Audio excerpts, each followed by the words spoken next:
veneno que tenho no sangue, mas como és medrosa, não te hei de perturbar com minha presença. Quanto a ti, minha tia, disse ela rindo para minha avó, sei que não tens medo, farei uma algazarra pavorosa. Algum tempo depois, certa noite, meu avô e minha avó se iam deitar, quando ouviram uma algazarra pavorosa.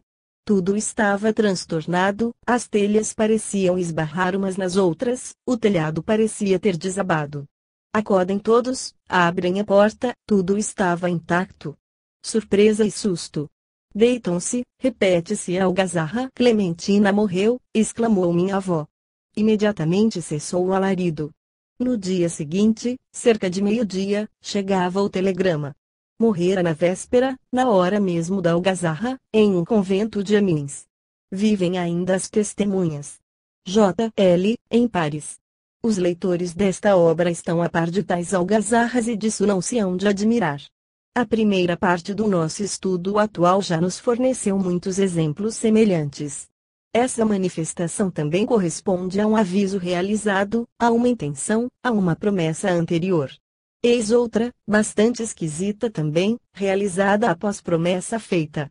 Foi-nos transmitida pela excelente revista Luz e Ombra. Em 1882 o conde Charles Galateri travou relações de amizade com um certo Virginie, antigo oficial de granadeiros.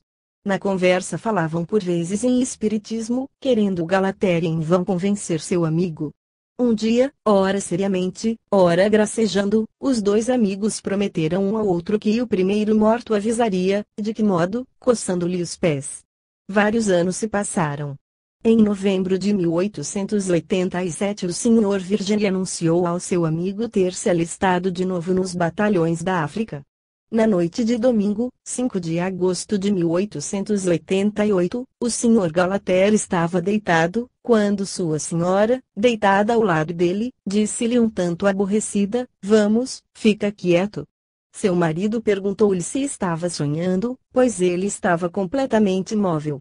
E ela continuou: "Estou dizendo para ficares quieto, não me coces os pés." Continuando o Sr. Galateri a protestar, pensaram que algum inseto estivesse no leito, acenderam uma vela, procuraram cuidadosamente nada. Apagam a vela e deitam-se de novo. Mas imediatamente a Condessa Galateri tem um sobressalto e exclama: "Olha, olha, nos fundos do leito." O marido olha e nada vê, mas a esposa insiste: "Sim, olha, há um moço alto, sorrindo, tem um capacete colonial na cabeça. Está rindo e olhando-te. Oh, o desgraçado, que ferimento horrível tem no peito. E um joelho quebrado. Está a cumprimentar-te com ar satisfeito." Desaparece. No dia seguinte a Condessa Galateri conta o caso a alguns amigos e parentes.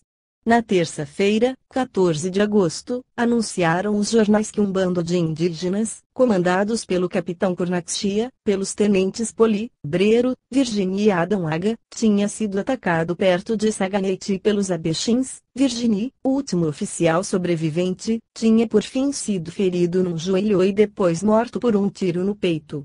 O Sr. de Vesme, quando reproduz essa narrativa, faz notar que seria de desejar o atestado escrito das diferentes pessoas que estiveram de qualquer maneira envolvidas nessas manifestações, mas que, entretanto, a honorabilidade da família Galateri e de várias pessoas de que se fala nessa narrativa as quais pessoalmente conhece permite dar-lhe certa importância, sem mesmo levar em conta o cunho de veracidade com que é feita essa narrativa. Pertence o conde Galateri a uma família distinta do Piemonte. Podemos perguntar a nós mesmos se esse oficial morto, recordando-se da sua promessa, enganou-se de pés ou o fez propositadamente, ainda, se ação telepática agiu sobre os dois cérebros vizinhos, um destes nada sentindo. O caso é realmente esquisito, mas não foi inventado. Quem nos prova que não existem fantasias depois da morte que se seja obrigatoriamente triste ou mesmo sempre sério? Essas manifestações compreendem todas as variedades imagináveis. A que acabamos de descrever é antes divertida, mas a que vamos ler agora é realmente dramática e francamente macabra. Tiro-a da excelente obra de Bozano Les Phénomènes de Antise. Tem como garantia o inquérito do professor Islope e os atestados de 5 testemunhas envolvidas na estranha história. Vejamos um deles, o Dr. H. A. Kinnaman, meu tio Johnny W. Kinnaman, meu pai Jacob W. Kinnaman e um moço chamado Adams eram estudantes de medicina e amigos íntimos. Um dia combinaram os três que, se um deles morresse moço, os outros teriam o direito de se servir do seu corpo para estudo, sob a condição de ficar sempre o esqueleto sob a guarda de amigos. Se algum dia não pudessem observar essa condição, deviam colocar de novo o esqueleto no túmulo. Adams declarara que exigia obediência escrupulosa ao pacto, no caso contrário protestaria, fazendo barulho. Algum tempo depois faleceu o jovem Adams. Meu tio Johnny, na qualidade de irmão mais velho, apoderou-se do corpo, preparou o esqueleto e o guardou até a sua morte. Depois dele foi guardado por meu pai, o Dr. Jacob, em seguida por seu irmão, o Dr. Lawrence, depois quem o guardou foi o Dr. Jackson, seguindo-se a este meu irmão Roberto e, por fim meu outro irmão Chas. Durante esse longo espaço de tempo notou-se que, quando as condições marcadas pelo pacto eram observadas, Adams ficava sossegado, mas se as desprezavam, barulhos se davam. Lembro-me que em 1849, quando eu era menino, meu pai teve que ficar durante algum tempo na Califórnia e o esqueleto foi desterrado para uma água furtada. Adams não ficou satisfeito. Naquela mesma noite, passos pesados e ruidosos foram ouvidos, subiam e desciam pela escada da água furtada ou passeavam nesta. Essas manifestações perturbaram muitíssimo minha mãe, porque impediam sua família de conciliar o sono. Dirigiu-se a meu tio, suplicando de nos libertar da ossada de Adams. Ele consentiu e, logo que a tomou sob sua guarda, voltou a tranquilidade ao seio da família. Meu tio guardou-a por muito tempo no seu escritório, mas um dia imaginou de a depositar num lado afastado da casa. Duas famílias que habitavam esse lado tiveram que se mudar por causa dos ruídos inexplicáveis que ouviam de noite. Depois dessas famílias, ninguém mais pôde morar na casa assombrada. Quando meu pai voltou da Califórnia, tomou de novo o esqueleto de Adams e o colocou de novo no seu escritório. O silêncio se fez de novo. Meu pai morreu em 1874 e a herança da ossada coube a meu irmão Roberto, que a colocou debaixo da cama, num quarto contíguo ao seu escritório. Um dia teve a ideia de transportar a ossada para a adega de um vizinho, servia essa adega de depósito para materiais de construção. Colocaram-na ali, sem que os operários o soubessem, mas, pouco tempo depois, os operários recusaram entrar à noite nessas adegas, por causa dos ruídos misteriosos que lá ouviam. Meu irmão tomou de novo o esqueleto e a calma se restabeleceu imediatamente naquele lugar. Os restos mortais de Adams estão sempre em mãos de minha família. Uma outra testemunha, o Dr. C. L. Kinnaman, descreve com grande abundância de pormenores os ruídos que se deram na água furtada, quando para lá desterraram os restos de Adams. Escreve ele, na água furtada estavam centenas de frascos vindos de uma farmácia. Ora, uma noite, quando todos estavam deitados, ouviram ruídos extraordinários nas águas furtadas, barulho de garrafas a baterem umas nas outras com violência, quebrando e caindo ao chão. Depois julgaram ouvir uma grande bala de canhão a rolar pelas escadas até a sala de jantar, esbarrando na porta e subindo de novo a escada, pulando os degraus.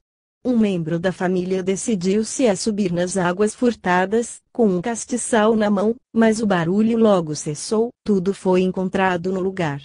Logo que se tornaram a deitar e depois de terem apagado a luz, as manifestações recomeçaram. Alguém fez notar que o objeto que rolava pela escada abaixo devia ser bem pesado, a julgar pelo barulho que fazia. Instantaneamente o barulho reduziu-se a um toque leve, a subir e descer de um a outro degrau.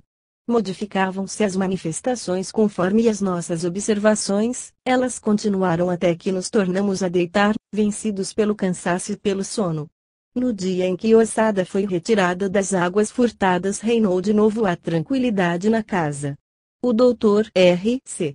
Kinnaman por sua vez atesta, fui o primeiro acordado pelo ruído surdo de uma queda, como se alguém tivesse pulado da cama, descalço, depois um frufru de roupa, um ruído um pouco mais forte, finalmente, o de um corpo pesado rolando no soalho, descendo a escada, pulando de um para outro degrau, subindo-a novamente depois, com variações frequentes de força e de tonalidade. Minha mãe entrou inesperadamente no quarto com Olivério. Embora fosse mulher enérgica, ela parecia terrivelmente impressionada. Ambos, levando uma vela acesa, aventuraram-se a entrar na água furtada. Com sua presença, cessou o barulho. Depois de ter inspecionado o lugar, inutilmente, eles se retiraram e fecharam a porta. Imediatamente recomeçou o barulho. Entraram de novo, cessou a algazarra. Saíram de novo, o alarido recomeçou com mais força, logo que fecharam a porta. Tal é, abreviadamente, o caso extraordinário examinado pelo professor James Hislop.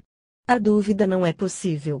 A ameaça de manifestação, ligada ao pacto desse estudante, foi perfeitamente bem executada pelo falecido, e o que nos demonstra não ter sido essa bulha feita por vivos, agindo sem o saber, é que essa bulha cessava justamente com a presença desses vivos, recomeçando quando eles se afastavam, coisa frequente nessa ordem de fenômenos. Assim, os fatos de observação provam que os mortos voltam por causa de pactos, de promessas, de ameaças e, por consequência, existem sempre.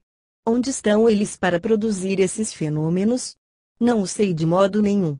Onde estava a alma desse esqueleto? Ignoro. Mas é evidente que era ela quem agia.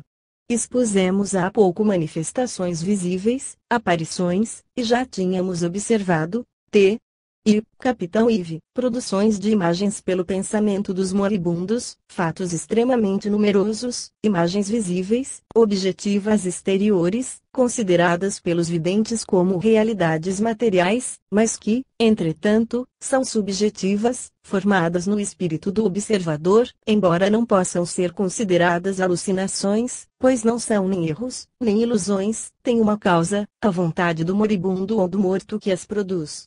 São projeções psíquicas que apresentam o aspecto de projeções físicas. A que vamos contar é tão significativa quanto a precedente, embora menos macabra. Trata-se de um cantor da igreja que devia vir ensaiar trechos de música com um colega, num sábado determinado, e que morre na véspera vitimado na rua por um ataque de apoplexia, com a idade de 50 anos. Ele aparece diante do colega, segurando na mão um rolo de música. Esse ignorava sua morte. A narração foi dirigida ao professor Adams, de Cambridge, Estados Unidos. Examinemos o caso. St. Luke's Church, São Francisco, 11 de setembro de 1890. Há algumas semanas o regente de canto do nosso coro, homem de saúde robusta e temperamento séptico, viu, positivamente, a aparição de um dos seus cantores, que acabava de falecer. O Sr. Russell, o baixo do coro, caiu na rua com um ataque apoplético. Numa certa sexta-feira às 10 horas, morreu às 11 horas em sua casa. Minha mulher, sabendo dessa morte, enviou meu cunhado à casa do regente, o Sr. Reeves, para lhe falar acerca da música que seria tocada nas exéquias. Chegou à casa do regente mais ou menos a 1h30. Subitamente ouviu uma exclamação no vestíbulo. Alguém acabava de gritar: "Meu Deus!" No meio da escada, sentado num degrau, estava o regente em mangas de camisa, aparentando grande susto. O Sr. Reeves, ao sair do quarto, acabava de ver na escada o Sr. Russell, em pé, uma das mãos na testa e com a outra estendendo-lhe um rolo de música. O regente adiantou-se para ele, mas o fantasma desapareceu. Foi nessa ocasião que soltou a exclamação acima. Não sabia que havia falecido o seu cantor. É a mais autêntica história de espírito que eu tenho ouvido. Conheço muito bem todas essas pessoas e posso garantir a sua sinceridade. Não duvido que o regente tenha visto alguma coisa subjetiva ou objetivamente que o fez adoecer por vários dias, apesar da sua robusta saúde habitual. Aliás, eis a minha convicção pessoal. O Sr. Russell era um homem muito pontual, muito leal e muito seguro. Cantara no coro durante anos sem remuneração. Seu último pensamento deve ter se formulado assim: como poderei participar ao regente que não posso ir ao ensaio amanhã à noite? Morreu ao cabo de 1 hora sem ter recuperado os sentidos. A atitude em que estava quando apareceu corrobora essa hipótese, indica sua moléstia, dor na cabeça, e o desejo que tinha de cumprir o seu dever. W. M. W. Davis, reitor. A Crônica de São Francisco relatou por sua vez essa história curiosa nos seguintes termos: sexta-feira, de manhã, Edwin Russell, inglês muito conhecido, chegava na esquina das ruas de Stutter e Mason, quando caiu vitimado por um insulto apoplético, dele falecendo antes de meio-dia. Habitava há 10 anos nossa cidade e era honrosamente conhecido no mundo comercial. Era membro da Igreja Episcopal Protestante e tinha uma voz magnífica, uma voz de baixo que o tornava muito apreciado no coro da Igreja de S. Lucas e o tinha relacionado com o reverendo W. W. Davis, vigário da igreja, e com o Sr. R. E. Reeves, o novo regente do coro. Foi com o Sr. Reeves que se deu o acontecimento sensacional de que falam. Fui entrevistá-lo em casa da sua irmã, a senhora Kavanagh, Rua da Califórnia. Declarou-me que não era espírita e contou-nos o seguinte: eu tinha visto Russell no sábado, antes de sua morte. Tinha vindo ensaiar.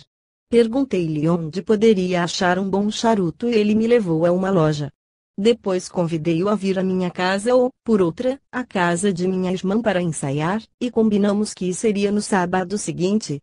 Não pensei mais nisso até sexta-feira, depois do meio-dia, e como tenho o hábito de procurar nas minhas músicas quais as que se deve cantar no domingo, escolhi dois Te Deum.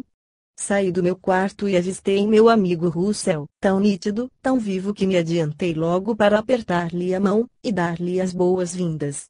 Numa das mãos tinha um rolo de música e colocar a outra no rosto. Era ele mesmo. Estou absolutamente certo disso, mas logo se desfez como uma nuvem que desaparece no ar. Ia falar-lhe, mas minha língua emudeceu. Caí abatido junto à parede, exclamando: ah, meu Deus! Minha irmã, minha sobrinha e outra pessoa subiram. Minha sobrinha me disse: tio Henrique, que há?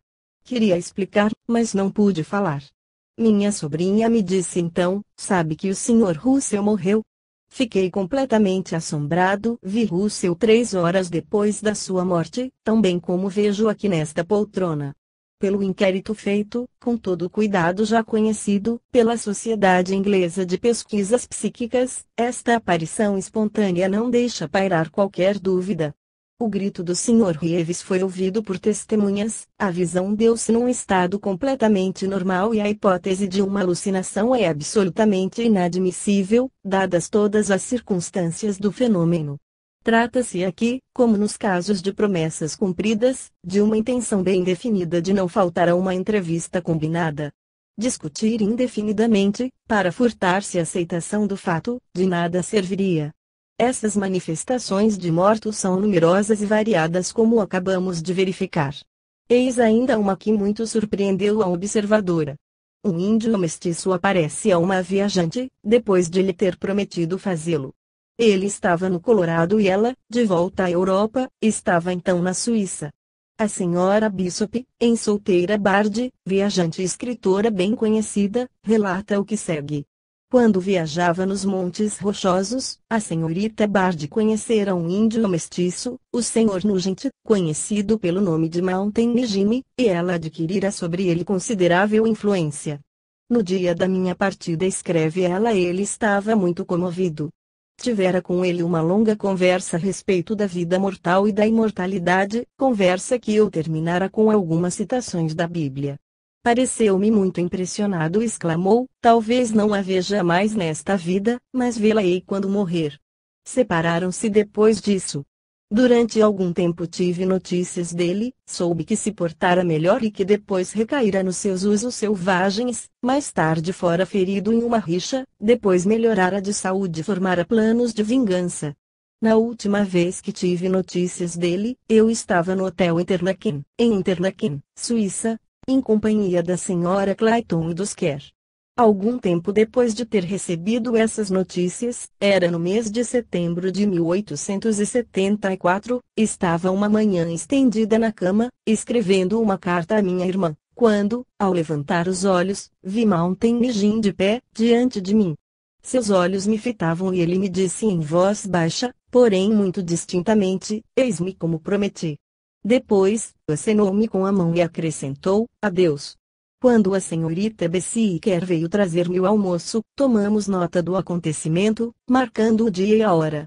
A notícia da morte de Mountain chegou-nos às mãos algum tempo depois e a data, dada a diferença de longitude, coincidia com a da aparição. Em resposta ao inquérito feito sobre esse caso, a senhora Bishop escreveu que nunca mais teve outra alucinação sensorial.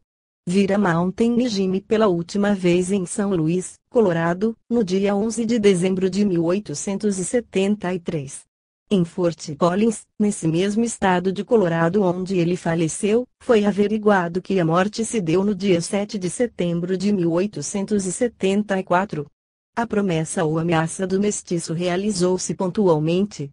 Não podemos, todavia, deixar de notar que essas juras, esses pactos, essas promessas, deixam muitas vezes de ser cumpridos. Quanto a mim, muitos me prometeram e nunca recebi nada. Será culpa dos falecidos ou culpa minha? Será sempre possível manifestar-se um morto? Será sempre possível a um vivente perceber essas manifestações? São vibrações, e as cordas de harpas, que podem ser impressionadas por elas, são, sem dúvida, bastante raras. A propósito dessas dificuldades e dessas raridades de aparições, podemos, com Mears, comentar o exemplo citado pela Condessa Capinist e notar que a realização das combinações dessa espécie é feita muitas vezes por intermediários, o que é bastante esquisito. Assim é a irmã da Condessa Capinist quem vê a aparição e não ela mesma. É provável que várias dessas tentativas não deram resultado por falta de adaptação do médium a ser impressionado e ter-se-iam realizado com uma manifestação característica se aquele que queria aparecer se tivesse dirigido a médiums mais sensíveis. Assim acontece no caso seguinte, realização indireta de uma promessa anterior, uma senhora tratara com uma amiga de infância, e seu fantasma foi visto depois de sua morte.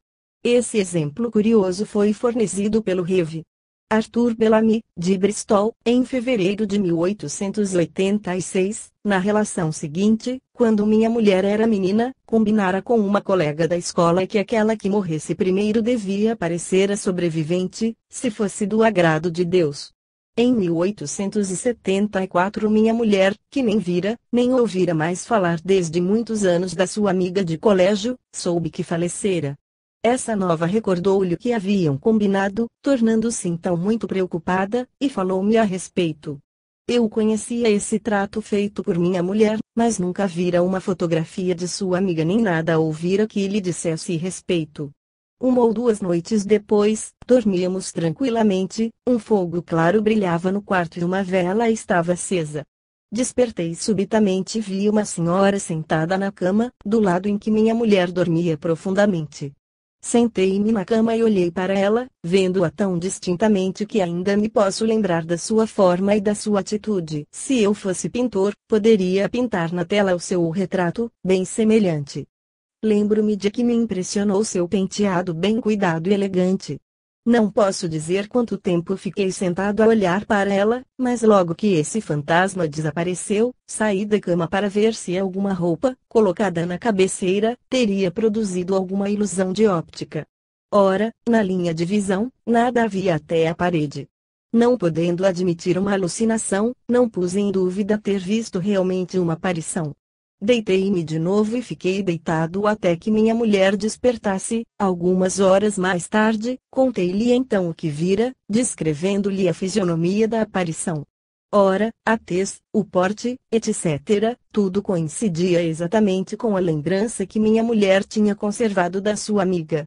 Perguntando-lhe se nada havia nela de particular, minha mulher replicou logo: sim, na escola costumávamos bulir com ela por causa dos seus cabelos, que ela penteava sempre com um cuidado especial. Era precisamente o que me chamara atenção. Devo acrescentar que nunca tinha visto a aparição e que desde então nunca vi outra. Podemos supor que essa aparição teve como causa uma influência psíquica exercida sobre a senhora Bellamy por sua amiga falecida, e transmitida por ela ao marido, visto que não havia razão para que a falecida se manifestasse a esse senhor que lhe era estranho. Porém outras observações nos tornam perplexos. O que sobretudo nos chama a atenção é que a aparição, destinada à mulher, fosse vista pelo marido e não por ela. Ora, já vimos, volume 2, durante a morte, uma aparição, destinada a uma senhora clerque, ser vista pela sua criada preta e não por ela. E, há pouco, as cócegas feitas nos pés da senhora Galatere. E lembramos também a condessa Capnist. Tenho sob as vistas um número 5 ou 6 vezes maior de promessas realizadas por mortos que delas se lembraram exatamente que puderam executá-las, entre elas, a narrativa tão comovedora do general Thibaut, publicada em suas Memórias, Paris, 1893, t.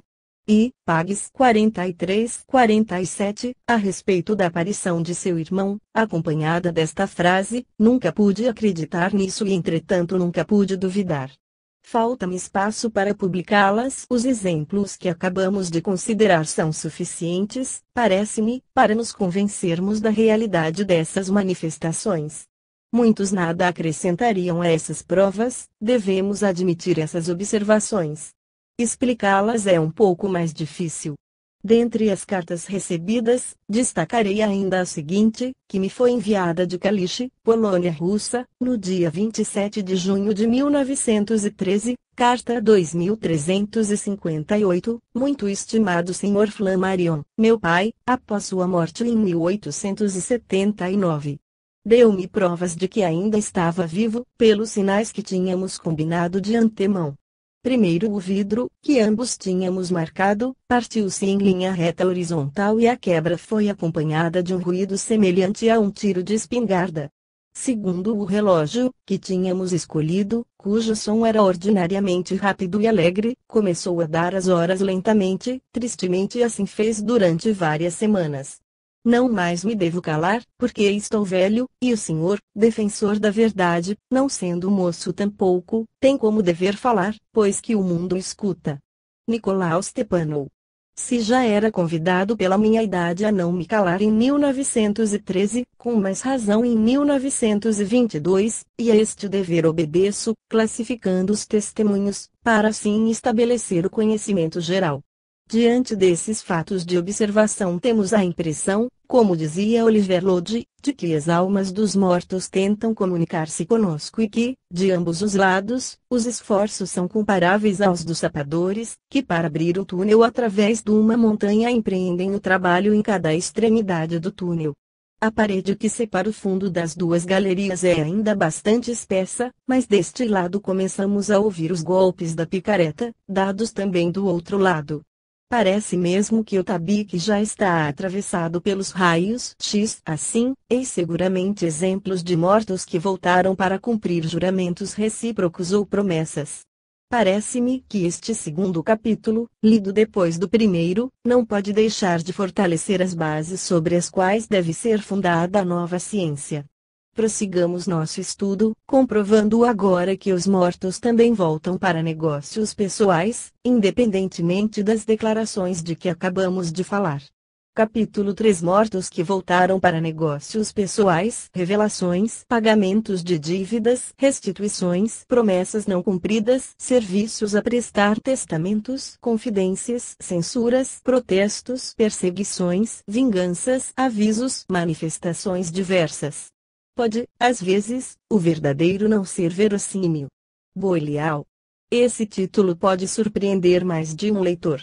Acabamos de ver exemplos variados de mortos que se manifestaram por causa de promessas feitas em vida. Os que vamos apresentar aqui mostrar-nos-ão atos póstumos não menos dignos de atenção, tendo como causa regularizar negócios pessoais. Aqui, como precedentemente, a primeira objeção que se nos impõe é procurar uma explicação na própria mente dos observadores, mas essa objeção já nos pareceu inaplicável nas narrações precedentes, tais como a de Lord Brougham, a aparição de Ramboillet, a relação do Sr. Castex de Grange, as do Sr. de Maricourt, do cônego Bowen, a aparição do cantor Russell, etc. O mesmo acontecerá aqui. Investiguemos entretanto a fundo, para que não fique sombra alguma no nosso inquérito. Já que buscamos a verdade, seja ela qual for, nosso dever é acolher, sob reserva de análise, toda qualidade de hipóteses. Examinemos tudo, comparemos. Uma possibilidade que se apresenta espontaneamente ao nosso entendimento, para explicar as manifestações, é a da transmissão de pensamentos entre vivos, cujo sólido feixe de testemunhos, incessantemente robustecido por novos fatos, constitui base da mais alta importância para nossos estudos psíquicos. Essas transmissões de pensamentos podem explicar certos fenômenos atribuídos aos mortos, que nos parecem voltar de além-túmulo para se meterem ainda em nossos negócios, se bem que se trate, muito provavelmente, em muitos casos, de emanações de nosso mundo vivo.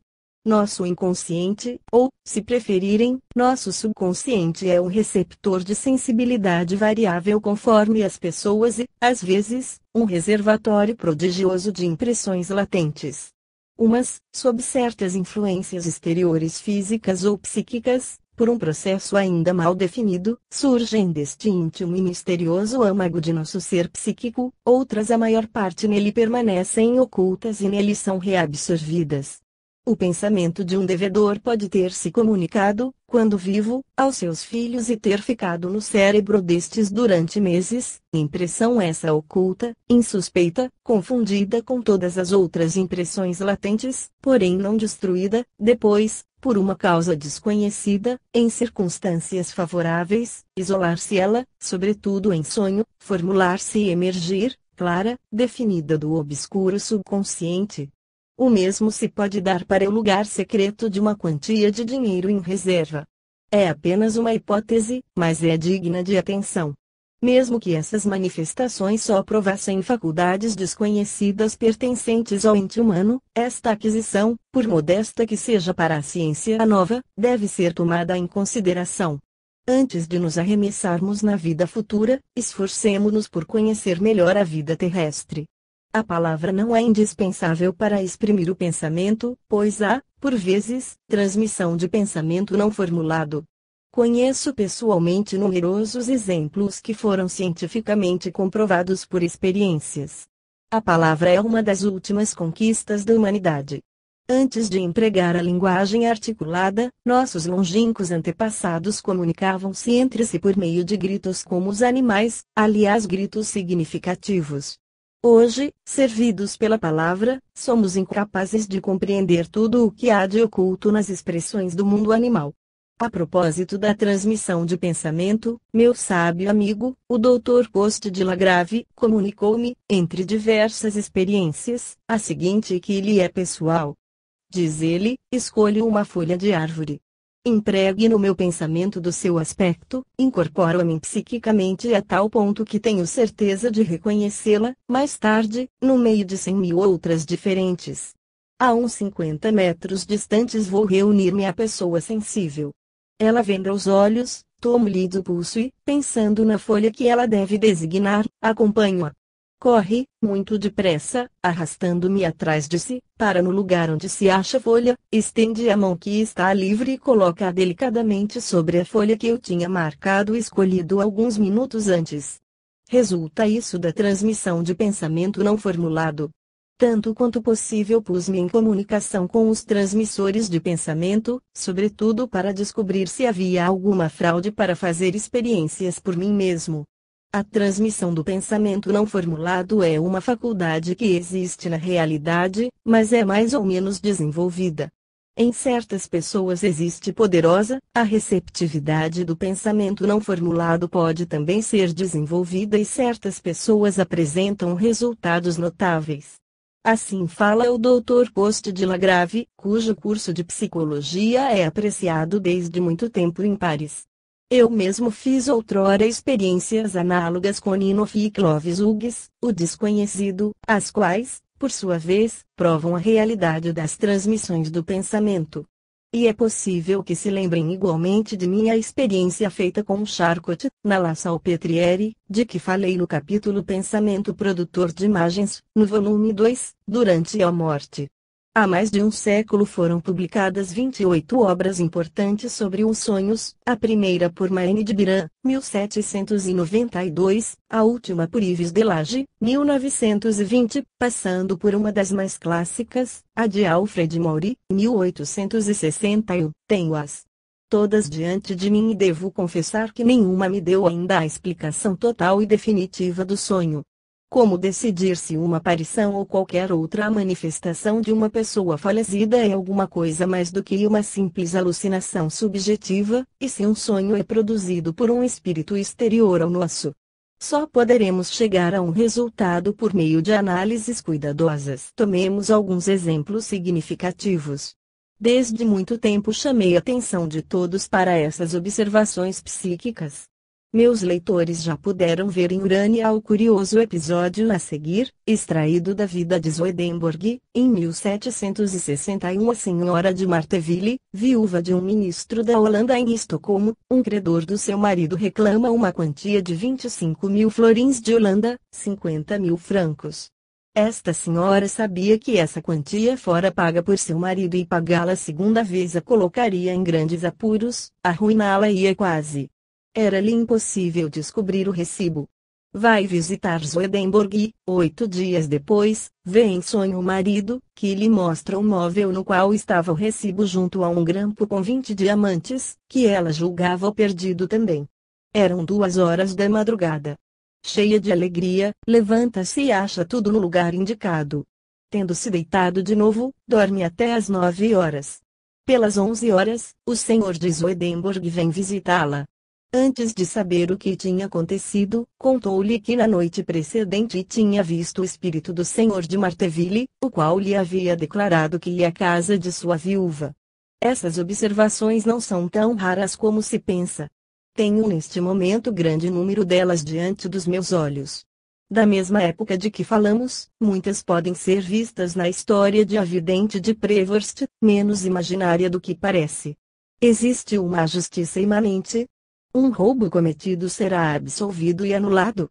No conjunto dos documentos que recebi, ou reuni, muitas comunicações de mortos indicam que eles não estavam tranquilos depois da sua morte e vieram reclamar restituições de que eram responsáveis. Já que encetamos este capítulo com essas revelações póstumas de desassossegos financeiros, reunamos aqui os diversos fatos da mesma ordem. Desde o início do meu inquérito recebi da Argélia carta que se segue, abril de 1899, conhecemos dentre as pessoas de nossas relações um curioso acontecimento que se refere a Monsenhor Pavie, o qual faleceu como bispo de Argel. Estava ocupado a ler em seu gabinete, quando ouviu abrir-se a porta atrás dele. Voltou-se e viu uma sombra ou vapor, cujos contornos eram bastante nítidos para que reconhecesse nessa sombra um dos seus paroquianos falecido havia algum tempo e a quem se afeiçoara particularmente. Depois percebeu distintamente estas palavras: vós que me amastes, auxiliai-me. Deixei uma dívida para pagar, o algarismo foi dado assim como o nome do credor e seu endereço, pagai esta dívida para que eu cesse de sofrer. O observador, muito comovido, não podia, por ser adiantada a hora, ir naquele mesmo dia ao endereço indicado. Lá foi no dia seguinte. As informações dadas eram exatas e a dívida correspondia precisamente ao algarismo indicado pelo falecido, o abade Pavie, e pagou-a. Não se pode, neste caso, falar de alucinação. Poderíamos talvez supor que esse padre conheceu a dívida em confissão e que, por uma fraude piedosa, teria querido liquidá-la assim. Mas é pouco provável, e parece que nesse caso ele teria contado a história como se fosse sonho. Sua relação precisa apresenta sinal completamente diferente. Recebi mais de uma comunicação análoga à precedente. Esta me foi mandada de Nice no dia 23 de junho de 1899, carta 732, uma senhora de Paris, das mais distintas e muito religiosa, afirmou-me que seu pai, morto havia alguns dias, apareceu-lhe às 11 horas da noite, enquanto velava no seu leito, sem dúvida sonhava. Tendo-a primeiro sossegado do susto que dela se apoderara, prescreveu-lhe pagar a dívida, que sua filha ignorava absolutamente, de uma certa quantia que devia a um indivíduo que ele designou. Muito preocupada com esse acontecimento extraordinário, a senhora levantou-se bem cedo e, ao abrir sua janela, a primeira pessoa que se lhe deparou foi precisamente o credor indicado pelo defunto. Apressou-se ela em convidá-lo para entrar, embora fosse hora imprópria, e informou-se, perguntando se o pai lhe era devedor de uma quantia qualquer. O indivíduo respondeu afirmativamente e determinou mesmo a quantia indicada na véspera pelo falecido. Certifico-lhe este fato como vindo de uma pessoa na qual tenho toda a confiança. Sem acreditar nas aparições de fantasmas, não é possível impedir-me, entretanto, de refletir nessas coisas afirmadas por pessoas perfeitamente razoáveis, muito sãs de corpo e espírito. Não creio ter o direito de dar o nome dessa pessoa, da qual estou certo como de mim mesmo. Mas eu assino, dando-lhe o meu endereço. Peretti. Explicam-se geralmente esses sonhos como reminiscências de coisas conhecidas. Mas o narrador teve o cuidado de notar que essa pessoa ignorava a existência da dívida. Outra comunicação sobre o mesmo assunto. A carta seguinte apresenta por sua vez um indício sério a favor da sobrevivência. Submeto todos esses fatos a julgamento dos meus leitores. Carta 774, Romanov, Governo de Volínia, 13 de outubro de 1899.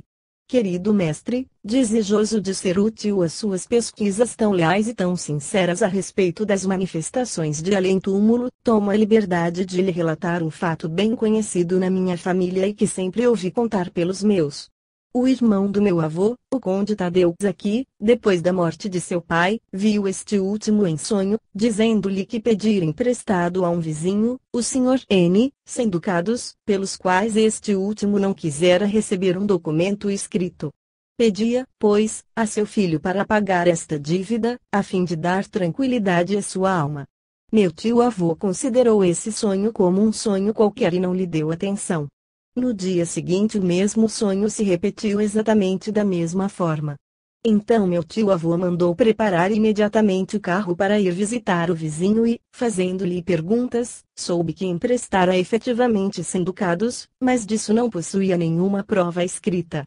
Meu tio-avô pagou e seu pai apareceu-lhe ainda uma vez para lhe agradecer. Muito satisfeito ficaria se esta história lhe pudesse ser útil. Posso garantir a sua autenticidade, porque todos os membros da minha família sempre a consideraram como verdadeira. Henrique Stech. Objeção: podemos supor que o filho ouviu falar do pai a respeito desse empréstimo de 100 ducados, esqueceu e recordou-se dessa dívida em sonho, associada a seu pai sob outra forma. A generosidade e o desinteresse do credor tinham podido impressioná-lo na data do acontecimento, porém essa objeção é apenas uma hipótese. A do defunto leal, voltando para recordar ao filho essa dívida e pedindo-lhe para saldá-la é outra hipótese, que não temos o direito de recusar. Estamos estudando. Consideremos todos os fatos e discutamo-los. A objeção que acabamos de fazer não poderia ser aplicada na observação seguinte, extraída de uma obra apreciada do Dr. Binns, que a publicou fazendo notar que a verificação do caso nada deixou a desejar. Trata-se de uma carta escrita no dia 21 de outubro de 1842 por um padre católico, o Sr. Carlos M. Kay, à Condessa de Shrewsbury. O Conde de Shrewsbury tinha enviado essa carta ao Dr. Binns. Dale citou-a também em sua obra Forty Falls on the Boundary of Another World, pag. 294. Eis o fato, em resumo, em julho de 1838 deixei Edimburgo para a missão de Perthshire.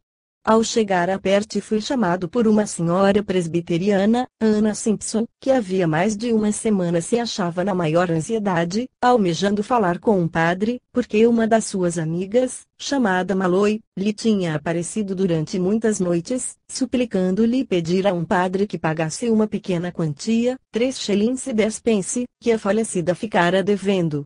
Não havia outra indicação. Pus-me a investigar e descobri que uma senhora desse nome havia falecido e que fora lavadeira num regimento.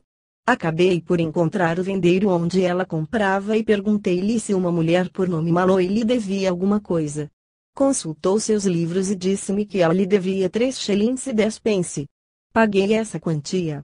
A senhora presbiteriana veio visitar-me para me dizer que as aparições haviam cessado. Esses exemplos de mortos a voltarem para seus negócios pessoais são absolutamente significativos e completamente inegáveis. Acrescentar-lhes-ei ainda o seguinte, tomado da obra tão documentada de Bozano Les Phénomènes d'Antise, Fenômenos de Assombração. Extraiu ele do livro bem conhecido de Robert Daley O Indébatable Land, pag. 226. O autor precede o caso com estes esclarecimentos: soube do caso seguinte pela própria senhorita V, durante o inverno de 1869-1870, obtendo seu pleno consentimento para publicar os nomes e as datas. Entretanto, quando a senhorita V falou com a tia a respeito disso, esta manifestou o temor da notoriedade que resultaria para seus nomes. A senhorita V, por conseguinte, teve que retirar o consentimento dado. Robert Daley prossegue nestes termos: uma senhorita das minhas relações, jovem e ilustrada, pertencendo a uma das mais antigas famílias de Nova York e que indicarei pela inicial de senhorita V, tinha ido passar uns 15 dias em casa de uma tia, proprietária de uma casa muito grande e muito velha, colocada à margem do rio de Som. Essa moradia, como muitos castelos europeus, tinha reputação de ser assombrada. Falavam disso em família o menos possível, mas não se serviam do tal quarto, a não ser em casos excepcionais. Durante a estada da senhorita V, chegaram justamente muitos hóspedes e em tão grande número que não havia mais quarto disponível e a tia perguntou à sobrinha se se sentia com coragem para dormir no quarto assombrado, cedendo que ocupava, por uns 2 ou 3 dias e arriscando-se a receber a visita de um fantasma. A senhorita V consentiu sem hesitar, acrescentando que as visitas das almas não a incomodavam muito. À noite a senhorita V deitou-se e adormeceu sem a mínima preocupação. Despertou à meia-noite e viu a forma de uma mulher já madura passear pelo quarto, estava trajada com um vestuário muito limpo de criada de quarto, era porém de feitio muito antigo. A princípio, a senhorita V não se assustou de modo nenhum, supondo tratar-se de uma empregada que tinha vindo buscar alguma coisa, mas, refletindo, lembrou-se de que tinha fechado a porta com a chave. Esse pensamento fê-la estremecer e seu medo aumentou quando viu a forma aproximar-se do leito, inclinar-se para ela, esforçando-se em vão por falar. Apoderando-se dela um verdadeiro pavor, a senhorita V escondeu o rosto debaixo dos lençóis, e quando, passado um momento, olhou de novo, o fantasma havia desaparecido. Pulou então fora do leito e correu à porta, achou-a fechada e com a chave na fechadura. Algum tempo depois, estando em casa de uma das suas amigas íntimas, que se ocupava de espiritismo, ela teve a curiosidade de tomar parte nas experiências. Ora, certa noite manifestou-se uma entidade que disse chamar-se Sarah Clark, nome desconhecido das experimentadoras. Essa personalidade explicou que, havia muito tempo, fora criada de quarto em casa da tia da senhorita V, e que, quando esta tinha estado de visita à sua parenta, ela havia tentado inutilmente falar-lhe, a fim de acusar-se de furtos feitos em prejuízo da tia e implorar o seu perdão. Ela acrescentou que o desejo de confessar sua falta era tão forte que a obrigava a assombrar o quarto que havia habitado durante sua vida. Disse depois que, em vida, subtraíra diversos objetos da casa, entre os quais uma açucareira de prata e outras coisas, que enumerou. Ela concluiu, dizendo que conservaria um reconhecimento eterno à senhorita V se quisesse comunicar à tia seu pedido, expressando seu profundo arrependimento e implorando seu perdão.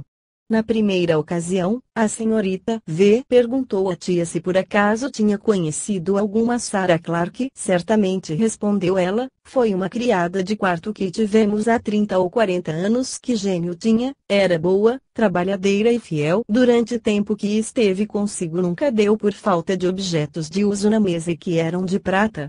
Depois de refletir um momento, a senhora de idade exclamou, sim, lembro-me agora, naquela época desapareceram, de modo inexplicável, um açucareiro de prata e vários objetos desse gênero. Nunca suspeitou de sua criada de nome Sarah Clark, nunca.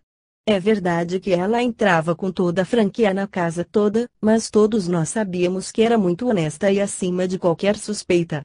A senhorita V, então, participou atia comunicação mediúnica e verificaram que a lista dos furtos, dada pelo pretendido espírito de Sarah Clark, concordava com os objetos efetivamente furtados na casa da tia. Depois dessa descoberta, a velha senhora limitou-se a declarar que se Sarah Clark era realmente a culpada, ela lhe perdoava com muito gosto. O remate mais notável desse episódio é que, desde aquele dia as manifestações cessaram no quarto assombrador e Sarah Clark não apareceu mais a ninguém. Repito que afirmo a veracidade dos fatos, conhecendo eu pessoalmente as duas protagonistas.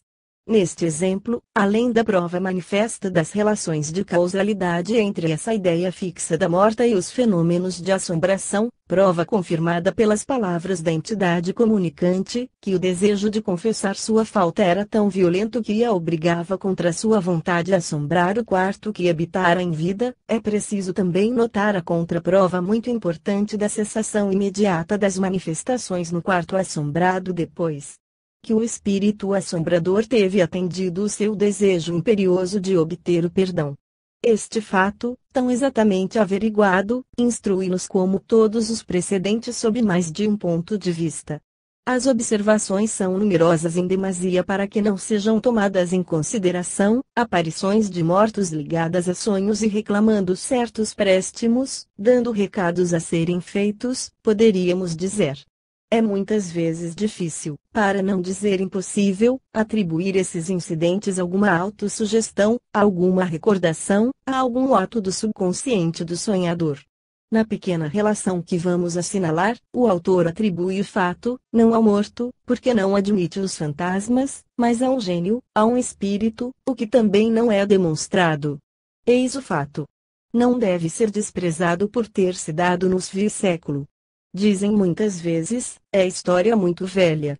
Mas pensam realmente que Montaigne, Descartes ou Molière observavam pior do que nós. O Abade de Villars, autor de Conde de Gabalis, 1670, conta que soubera a história pela própria observadora, a Marechala de Grancey. Um gênio se lhe apresenta durante o sono sob a figura do seu falecido esposo. Seu discurso não foi longo, disse-lhe simplesmente: senhora, mande dar buscas no meu guarda-roupa, há no bolso dos meus calções uma carta que é da maior importância para um dos nossos bons amigos, trate de queimá-la. A Marechala quis interrogá-lo sobre o outro mundo, o fantasma desapareceu sem lhe responder. Ela despertou toda perturbada, chamou pelos criados, correndo todos para junto do seu leito, contou seu sonho. Mandou despertar o criado de quarto do falecido marechal, o qual ficara na casa depois da morte do seu amo. Acudiu para receber as ordens da senhora de Grancey. Ela perguntou-lhe se tinha ficado alguma vestimenta do marechal no seu guarda-roupa, ele respondeu que não e que dela se tinha aproveitado. A marechala ordenou-lhe de fazer novas pesquisas minuciosas. Foi e voltou de mãos vazias. Mandaram-no de novo e não foi mais feliz. Porém, finalmente, tendo lá ido uma terceira vez pelas solicitações insistentes da sua patroa, tanto procurou que descobriu no canto mais escuro do guarda-roupa, no meio de um monte de restos e trapos, umas velhas bragas de tafeta preto com ilhoses, como se usavam antigamente. Apresentou esses calções à marechala, esta enfiou a mão num dos bolsos, daí tirando uma carta que abriu e, compreendendo-lhe a importância quando a leu, atirou ao fogo, para poupar a um amigo da casa os pesares que sofreria se fosse divulgada. O narrador não quer que seja o marechal, ele mesmo, quem tenha aparecido à mulher e atribui o fato a um espírito, a um gênio. Essa recusa nos recorda nossas reflexões a respeito de Lord Brougham e do Marquês de Rambouillet, relatos citados páginas atrás. Quanto a mim, conto o fato como me foi relatado, convidando meus leitores a compará-lo com outros análogos. Instruamo-nos sem ideia preconcebida, mas sejamos lógicos. Nesta observação, como nas precedentes, não será mais provável ser a alma do morto que outro qualquer espírito? Esses exemplos nos mostram mortos a voltarem por causa de negócios íntimos pessoais, para reclamarem o pagamento de dívidas desprezadas ou para confessarem furtos de que eram responsáveis. Muitos outros tenho sob as vistas e mais ou menos semelhantes. Desenvolvamos nosso plano e julguemos também os testemunhos de descobertas, não de dívidas para saldar, porém de valores revelados por indicações póstumas. A manifestação seguinte, 3 dias depois da morte, parece bem estabelecida. Foi-me comunicada de Eres, no dia 31 de maio de 1899. Esse relato foi feito ao narrador por uma vizinha, digna de estima sob todos os pontos de vista, simples, verdadeira e sincera. Disse ela, carta 710, havia 3 dias que tínhamos perdido nosso pai, falecido subitamente, congestão cerebral. Como o hábito em casa era que nosso pai fosse encarregado de todas as despesas, só ele tinha em mão o dinheiro, guardando e colocando, conforme suas ideias um pouco esquisitas, em certos lugares mais ou menos ocultos aos nossos olhos. Depois das exéquias, quando quiseram pôr tudo em ordem, minha mãe, desejando pagar contas urgentes, pôs-se a procurar a quantia que servia para o comércio da casa ou para qualquer outra necessidade, a qual, com certeza, tinha sido escondida por meu pai em algum lugar. Essa quantia devia ser um tanto importante. Toda a família, composta de minha mãe, de mim mesma e de 2 rapazes, se pôs a procurar a dita quantia. Procuramos desde as águas furtadas até o fundo da adega, sem resultado, tal qual se não tivéssemos procurado nada. Minha mãe estava desesperada, contando com esse dinheiro para continuar nosso comércio e para valer-nos nas outras despesas, não sabíamos mais a que santo pedir e estávamos todos na mais profunda aflição. Na terceira noite, entre 11 horas e meia-noite, ouvi subitamente passadas a descer as escadas que iam ter as águas furtadas, onde ficava o feno. Essas passadas pararam no patamar para o qual abri a porta do meu quarto e, imediatamente, ouvi suspender o trinco e guinchar a porta.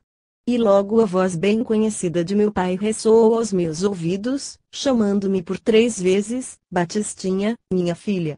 Como bem pode imaginar, eu estava mais morta do que viva. Como minha prima estava deitada perto de mim, empurrei-a com toda a força que me restava, tentando acordá-la. Foi inútil, ela não se mexeu.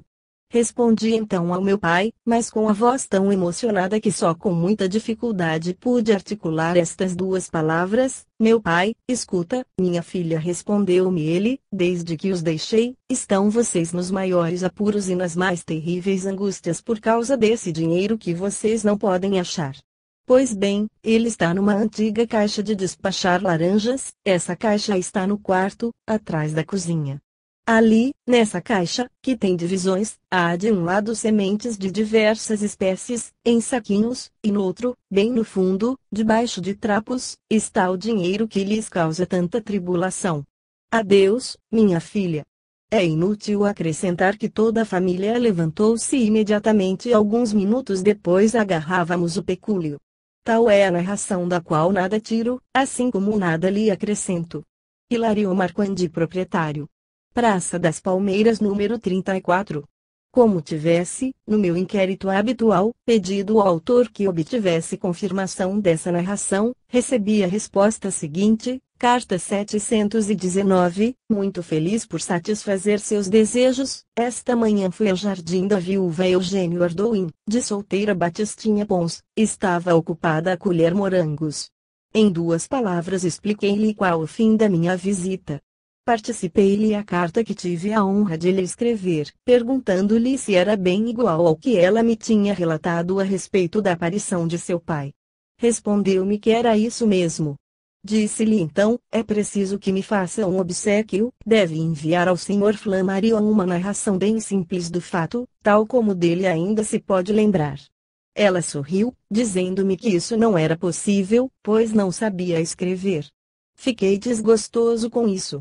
Fila repetir ainda como se passara o fato, ela contou-me com boa vontade, mas denotando bastante emoção. Estava bem certa de não estar a dormir, bem certa. O barulho que ele fez, descendo os degraus das águas furtadas, era muito forte. Ter-se-ia dito que arrastava correntes consigo, mas como aqui seu quarto de dormir, sobretudo o quarto de uma jovem, só estava fechado com o trinco, Meu Deus, respondeu ela, em casa não era costume fechar as portas, e a tal quantia, disse-lhe eu também. De que importância era? Era de 1.500 francos. Parece-me que ainda vejo essa caixa velha, toda carcomida, cheia de saquinhos de sementes de um lado e do outro, a quantia que tanto nos tinha incomodado. Acrescentei enfim, não seria grande vontade de descobrir esse dinheiro que a teria feito sonhar com a quantia e com seu pai? Não, não, tornou ela, eu era menina demais naquele tempo para pensar em coisas tão positivas como dinheiro. E depois, como poderia esse desejo fazer descobrir o esconderijo? Tal é o fato aqui ocorrido, querido mestre. Não é para adulá-lo, mas admiramo-lo demais para termos a ideia de modificar em alguma coisa os documentos que lhe submetemos para instruir a humanidade. Marquand. Mais de uma descoberta desse gênero foi feita por sonhos. Seria um sonho. A narradora declara que estava acordada, que ouviu barulho de passadas, que a porta do quarto se abriu, que não viu, mas ouviu seu pai